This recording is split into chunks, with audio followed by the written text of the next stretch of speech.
Bulletin में सबसे पहले बात करेंगे भरत तिवारी के परिजनों ने पिछले दिनों मुख्यमंत्री सम्राट चौधरी से मुलाकात की थी, जिसका एक्सक्लूसिव वीडियो सामने आया है। बीजेपी सांसद मनोज तिवारी की पहल के बाद भरत तिवारी के परिजनों ने सीएम से मुलाकात की। वहीं मनोज तिवारी के साथ बातचीत में परिवार ने जनसुराज के संयोजक प्रशांत किशोर पर बेहद गंभीर आरोप लगाया है। परिवार के सदस्यों का कहना है कि प्रशांत किशोर ने उन्हें 15 दिन में न्याय दिलाने का भरोसा दिलाया था, लेकिन इसके लिए पीके ने परिवार के सामने बड़ी शर्त भी रख दी थी और वो शर्त ये थी कि भरत तिवारी की मां को बांकीपुर उपचुनाव में प्रचार करने के लिए कहा था, जिससे परिवार ने इनकार कर दिया था। भरत की मां आशा देवी और परिवार के सदस्यों का आरोप है कि प्रशांत किशोर ने 15 दिन में न्याय दिलाने के नाम पर बरगलाने की कोशिश की थी।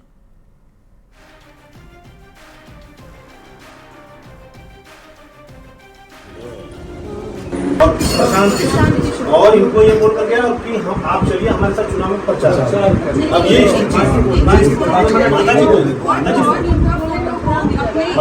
हमसे बोले थे भैया, हमसे बोले थे बहुत तुमको वादा कर रहे हैं 15 दिन के दिन तुम्हारा सारा काम हो जाएगा। इतना झूठ कोई नहीं बोल रहे, इतना वो झूठ बोले हमसे।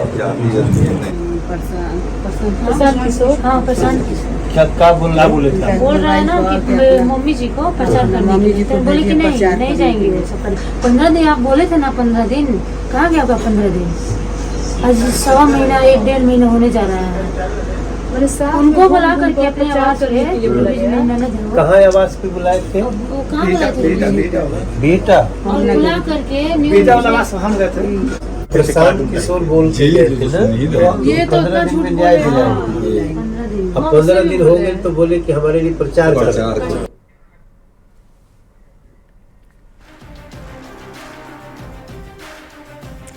और तस्वीरें भी टीवी स्क्रीन पर हम आपको दिखा रहे हैं। दरअसल भरत तिवारी के परिवार ने मुलाकात मुख्यमंत्री सम्राट चौधरी से की थी और इसी बीच अब ये बड़ा आरोप प्रशांत किशोर पर लगा है, जिसमें ये कहा जा रहा है कि प्रशांत किशोर ने भरत तिवारी के परिवार से वादा किया था 15 दिन के भीतर न्याय दिलाएंगे, लेकिन भरत तिवारी की मां को बांकीपुर में प्रचार करना पड़ेगा। हालांकि भरत तिवारी की मां ने मुख्यमंत्री सम्राट चौधरी पर भरोसा जताया और उनसे मुलाकात कर पूरी बात बताई, जिसके बाद भरत की मां आशा देवी ने कहा है कि उन्हें मुख्यमंत्री पर पूरा भरोसा है कि बेटे को न्याय जरूर मिलेगा। मुख्यमंत्री जी के बता दे लेकिन अपन को पीड़ा स्वागत बदल लेकिन और वहां के विश्वास बा मुख्यमंत्री। वहीं भरत तिवारी के परिवार और मां के आरोपों को लेकर बीजेपी सांसद मनोज तिवारी ने भी कड़ी प्रतिक्रिया दी है। बांकीपुर में उपचुनाव प्रचार के लिए पटना पहुंचे मनोज तिवारी ने कहा कि जब वे भरत की मां को मुख्यमंत्री से मिलवाने ले गए थे तो उन्होंने इस बात का खुलासा किया था कि प्रशांत किशोर ने भरत तिवारी की मां को चुनाव प्रचार के लिए कहा था, जो बेहद ही ओछी राजनीति है। अभी मैं आज आपसे बताते हुए जो बहुत मैं दुख के साथ एक बात बता रहा हूँ।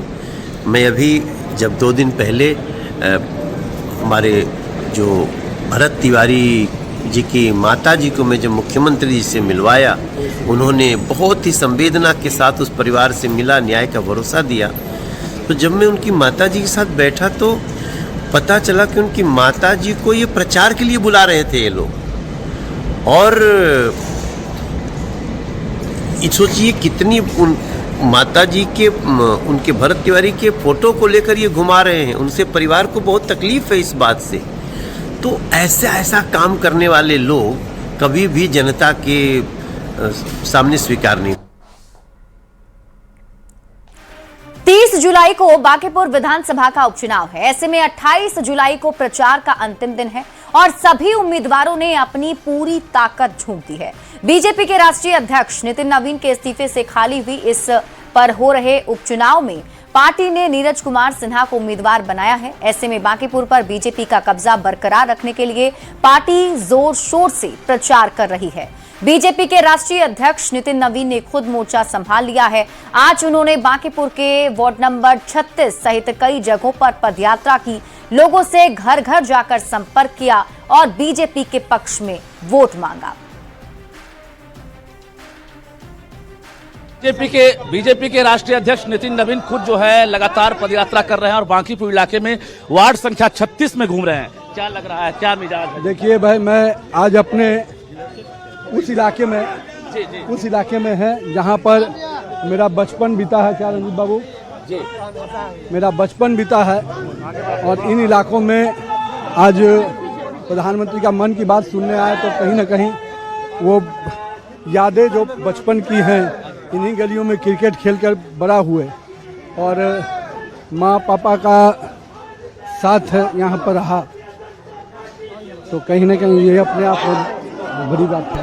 तो ये वोटर्स भी कह रहे हैं कि आप तो दूर नहीं गए हैं, आप जिस प्रकार से अब फिर से मैदान में आ गए। मैं मैदान में नहीं, मैं यहीं का हूँ और मैं यहीं का रहूँगा, इसलिए उसमें इन्होंने दिया है, मैं यहीं का हूँ और यहीं का रहूंगा। तो इस प्रकार से देख सकते हैं कि नितिन नवीन अब घर घर दस्तक दे रहे हैं, कह रहे हैं कि जिन गलियों में मेरा बचपन बीता, जहां पर मैंने क्रिकेट खेला और इसी धरती से उठकर आज राष्ट्रीय अध्यक्ष तक का सफर इन्होंने तय किया और अब जो है ये सफर जो है लगातार जारी है। लेकिन इस बीच अब ये विधायक नहीं है, बल्कि यहाँ पर उपचुनाव हो रहा है और 30 तारीख को यहाँ उपचुनाव होना है और यही वजह है कि कैंपेन जो है लगातार जो है अभियान के मोड में चलाए जा रहे हैं और तमाम जो दिग्गज हैं एनडीए के, बीजेपी के मंत्री हों या फिर एनडीए के तमाम जो दिग्गज हैं वो लगातार चुनाव प्रचार में जुट गए हैं। ऐसे में आज पीएम मोदी के मन की बात के बाद तुरंत जो है नितिन नवीन पदयात्रा पर निकल गए हैं और बांकीपुर के वार्ड संख्या 36 में पदयात्रा कर रहे हैं और वोटर्स से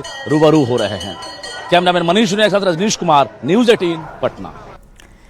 तो बांकीपुर उपचुनाव को लेकर बीजेपी सांसद रविशंकर प्रसाद ने बड़ा दावा किया। उन्होंने कहा कि बांकीपुर सीट एनडीए भारी मतों से जीतने वाला है।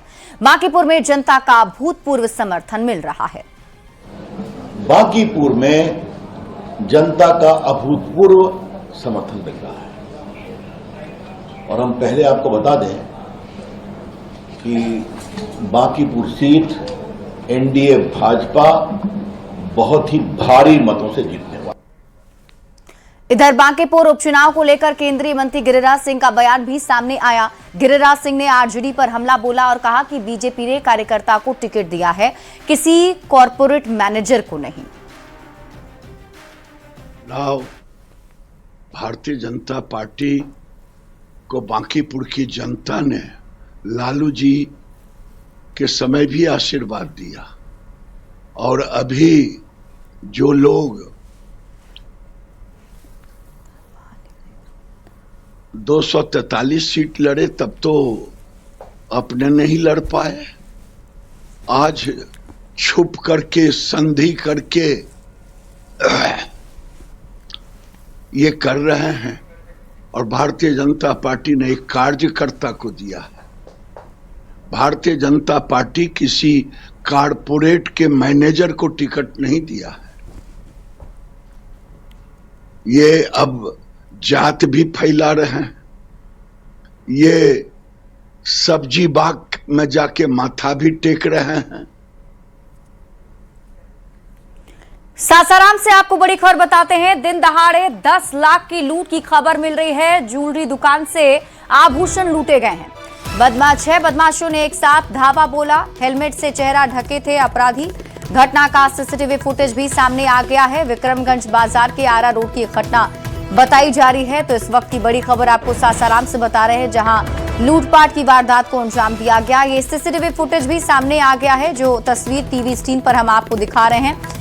इसमें आप देख सकते हैं जो अपराधी यहां पहुंचे हैं वो सभी अपराधियों ने हेलमेट लगा रखा है ताकि पहचान ना हो सके। 6 की संख्या अपराधियों की बताई जा रही है। हेलमेट से चेहरा ढक रखा था। घटना का सीसीटीवी फुटेज लेकिन सामने आ चुका है। विक्रमगंज बाजार के आरा रोड की घटना बताई जा रही है। तस्वीर भी टीवी स्क्रीन पर आपको दिखा रहे हैं। यही वो सीसीटीवी फुटेज है जिसके आधार पर पुलिस की टीम अब आगे की जांच पड़ताल में जुटी हुई है। अब इस लूट की वारदात से पूरे इलाके में भी दहशत का माहौल बना हुआ है। तो ज्वेलरी शॉप में दिन दहाड़े लूटपाट की गई है। न्यूज 18 संवाददाता अजीत कुमार अधिक जानकारी के साथ जुड़ गए हैं। अजीत, क्या अपडेट?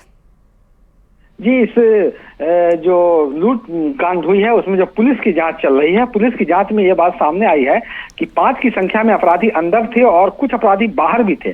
दुकान के आसपास भी रेकी कर रहे थे कुछ अपराधी, और ये लोग 5 की संख्या में अंदर थे, एक बाहर भी खड़ा था। और इसके अलावा ये लोग अपराधी जो है पैदल ही निकले हैं और दुकान से कुछ दूर लगभग 100 मीटर की दूरी पर उन अन्य अपराधी जो बाइक लेकर खड़े थे, और ये लोग आशंका व्यक्त की जा रही है कि आरा की रोड की तरफ ये लोग भागे हैं। तो पुलिस इन बिंदुओं पर जांच कर रही है। और दूसरी बात यह है कि आप तस्वीरों में देख सकते हैं कि जो सीसीटीवी फुटेज आया है उसमें दुकान में एक कारीगर बैठे हुए हैं जो दुकानदार के परिचित हैं, और वो आराम से इस लूटपाट के दौरान ही आराम से सोफे पर बैठकर चाय पी रहे हैं। तो कहीं ना कहीं इन बिंदुओं पर ही पुलिस जांच कर रही है कि आखिर इतने बड़े वारदात हो रहा है और एक व्यक्ति आराम से बैठ के चाय भी पी रहा है, जो सीसीटीवी फुटेज में भी दिख रहा है। तो पुलिस तमाम बिंदुओं पर जांच कर रही है। और जहां तक लूट के जो आभूषण है उसकी कीमत की सवाल है, तो उस पर हमारी बात हुई है दुकानदार परिणीत कुमार से।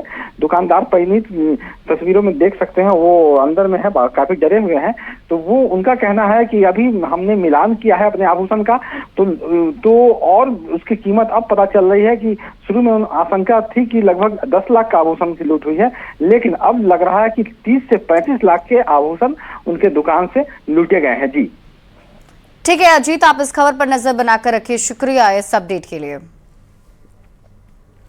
नीट मामले को लेकर हुए विरोध प्रदर्शन के दौरान शनिवार को पटना, छपरा, मुजफ्फरपुर, सिवान, कटिहार समेत कई जिले में भारी उपद्रव देखने को मिला।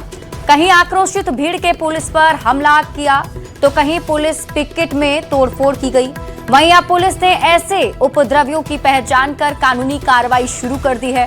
अब तक 450 से करीब उपद्रवियों की पहचान कर गिरफ्तारी की कार्रवाई की गई, जबकि अन्य की गिरफ्तारी के लिए छापेमारी जारी है। बात सिर्फ पटना की करें तो पटना में 2200 के करीब अज्ञात लोगों के खिलाफ एफआईआर दर्ज की गई है। ये तस्वीर हम आपको शनिवार की दिखा रहे हैं, जब तोड़फोड़ की गई थी। बताया जा रहा है कि पुलिस के साथ झड़प भी हुई। कई जगह पर उपद्रवियों ने पुलिस पर पत्थर बरसाए थे। तस्वीरों के जरिए भी आप देख सकते हैं किस तरीके से गाड़ी में तोड़फोड़ की गई है। और ये बड़े बड़े पत्थर जो आपको सड़कों पर दिख रहे हैं, ये वो पत्थर है जो उपद्रवियों की तरफ से पुलिस को निशाना बनाते हुए पत्थरबाजी की जा रही थी। गाड़ियों में भी आग लगा दी गई। तो राज्य में करीब 450 लोगों के खिलाफ एफआईआर दर्ज की गई है और अन्य की गिरफ्तारी के लिए भी छापेमारी जारी है। राजधानी पटना में 2200 अज्ञात लोगों पर एफआईआर दर्ज हुई है।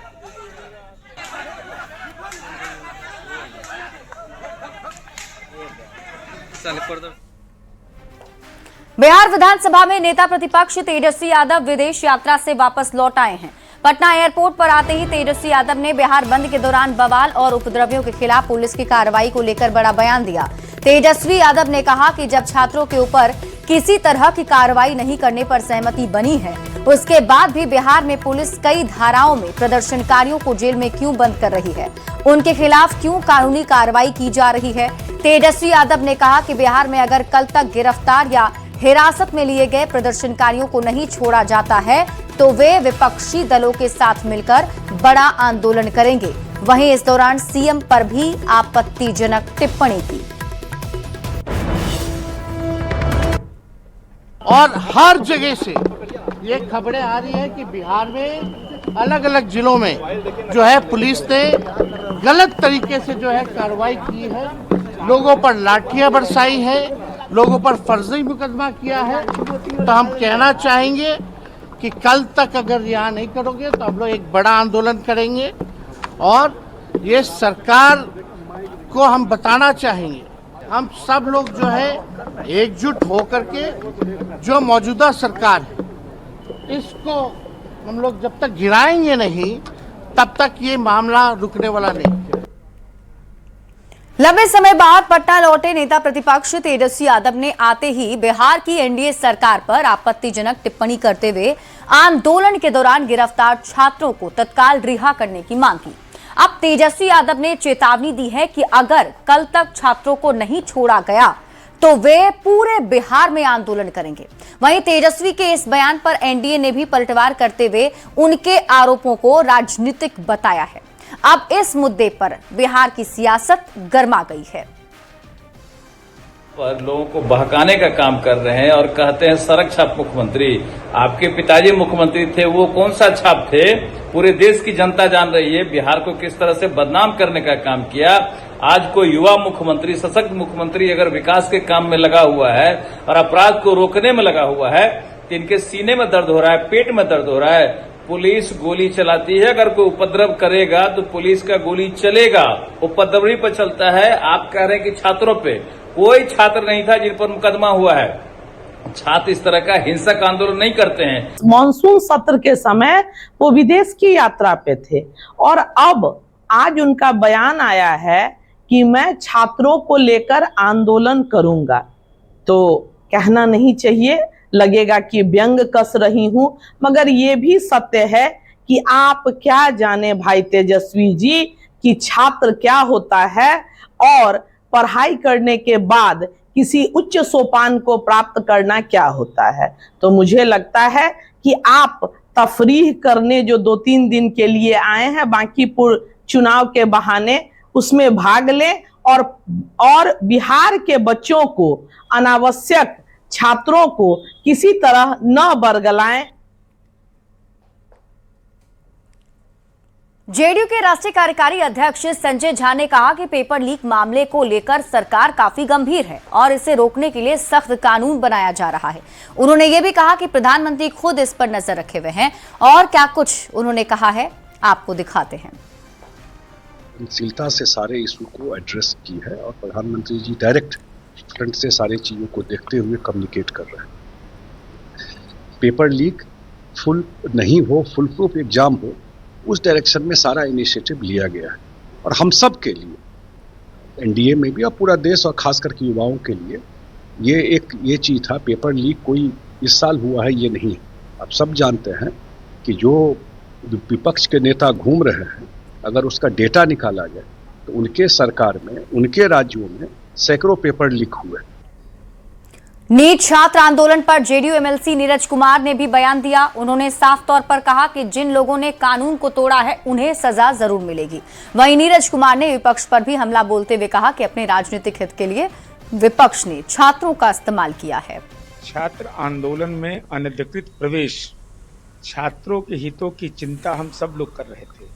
आदरणीय प्रधानमंत्री जी ने निर्णय लिया और ऐसी स्थिति में अनधिकृत मांग न मान मैं तेरा मेहमान, ये हाल राजनीतिक विपक्ष के राजनीतिक दलों का है।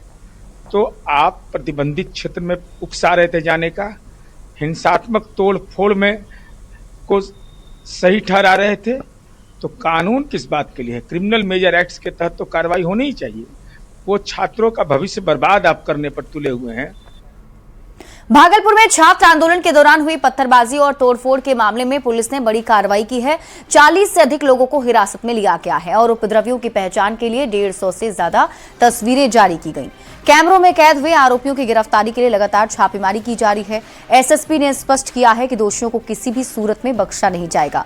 फिलहाल शहर में पूरी तरह से शांति बहाल कर दी गई और स्थिति नियंत्रण में है।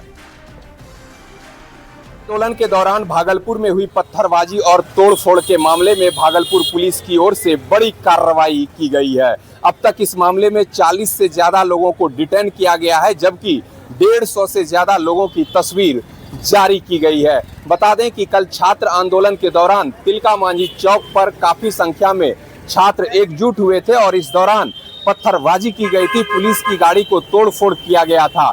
घटना के बाद से पूरे शहर में शांति बहाल कर दी गई है। सभी चौक चौराहों पर लोग सामान्य रूप से आना जाना कर रहे हैं। हालांकि अभी भी चौक चौराहों पर दंडाधिकारी के साथ पुलिस जवानों की प्रतिनियुक्ति की गई है। बता दें कि कल जिस तरह से छात्र आंदोलन के दौरान घटना सामने आई और उसके बाद अब भागलपुर पुलिस की ओर से बड़ी कार्रवाई करते हुए 40 लोगों को डिटेन किया गया है और 150 लोगों की तस्वीर पुलिस ने जारी की है। एसएसपी प्रमोद कुमार ने बताया है कि इस मामले में शामिल दोषियों के ऊपर कड़ी कार्रवाई की जाएगी।